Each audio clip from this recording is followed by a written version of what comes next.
friends.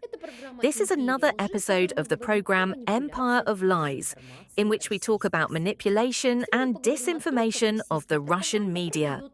Russian propaganda sells Europe war and peace at the same time. In the latest episode of 60 Minutes, September 5th, 2025, the viewer was once again shown a well-rehearsed performance. President Putin, speaking at the Eastern Economic Forum in Vladivostok, puts Europe in its place, devalues Ukraine, and demonstrates closeness with Donald Trump. For Europeans, this sounds almost surreal. On air, state television claims any foreign troops on the territory of Ukraine will be immediately destroyed. This did not sound like a threat, but like an everyday phrase, as if it were a technical detail. The Kremlin warns Europe in advance. Any peacekeepers, instructors, support forces will be considered combatants. But in the same monologue, Putin generously invites Zelensky to Moscow, supposedly for negotiations.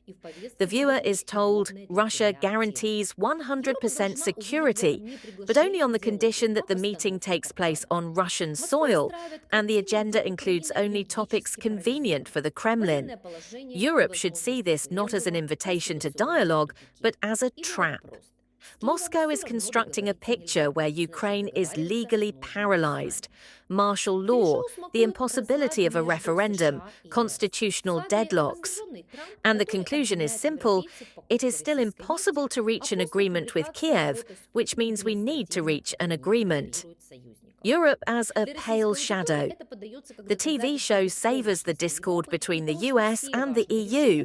The frame shows an irritated Trump who accuses Europeans of buying Russian oil, and after the publication of a photo with Putin, he demonstratively ignores his allies.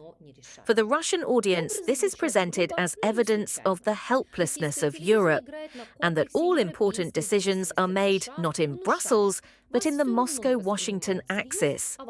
This is where the main propaganda line runs. Europe is a secondary player, a choir of eunuchs who sing along but do not decide. The images sound crude, but not by chance. Russian television plays on the complex of European dependence on the United States, suggesting you are not taken seriously anyway, and your soldiers will only be cannon fodder. Ukraine as a failed state. In parallel, the rhetoric familiar to Solovyov and Skabiva is being constructed. Ukraine is mired in corruption, its courts are paralyzed, its leaders are illegitimate, and its economy is supported by arms from the West. This line is needed so that the European viewer, through quotes in the media or social networks, understands that supporting Kyiv is not an investment in security, but a bottomless barrel of expenses and chaos. It sounded especially cynical on the air.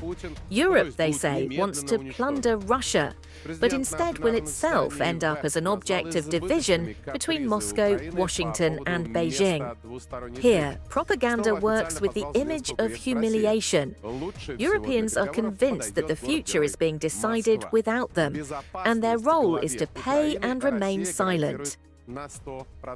In Vladivostok, the president cooled the bait and dashed the plans of European countries to send their military contingents to Ukraine with two sentences.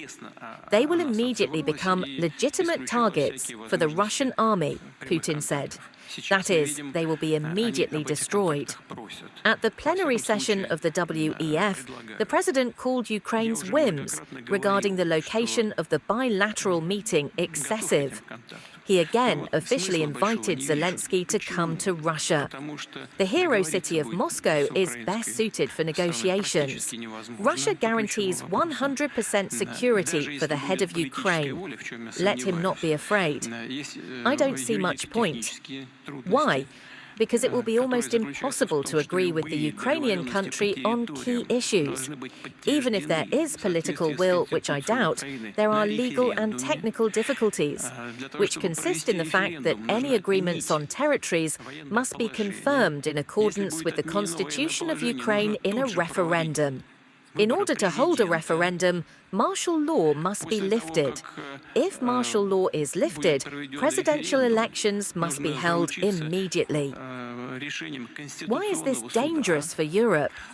It is important for the European audience to understand that such programs are not domestic Russian noise, but a systemic export of political signals.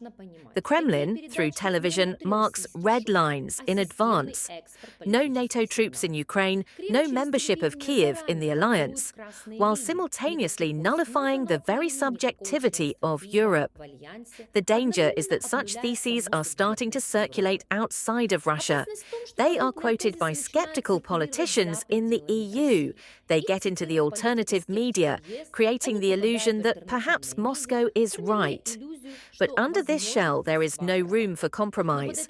There is only the imposed scheme of peace on Russian terms and the threat of direct war if Europe retreats from it. 60 Minutes from September 5th is another example of how Russian propaganda simultaneously sells war and peace. War through threats to Europe and Ukraine. Peace through the imposed picture of negotiations on Moscow's terms. It is important for Europe to learn to hear in these TV productions not the exoticism of Russian television hysteria, but a direct message. They want to take you out of the game, and if the EU does not respond with its own strategy, then very soon it will find itself not at the table, but on the table, as the Kremlin speakers themselves cynically formulate it. You were on the programme Empire of Lies. See you soon.